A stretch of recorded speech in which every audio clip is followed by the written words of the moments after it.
maamin.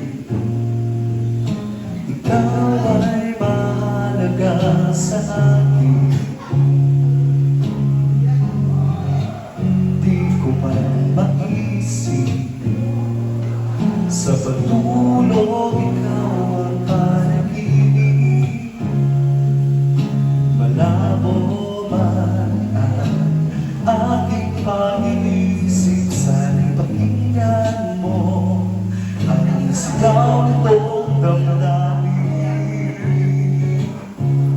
Ako'y alipin mo kahit hindi batid. Aaminin ko minsan ako'y manhid sa lahat iyong naririnig. Sa iyong yakap ako'y nasasabi.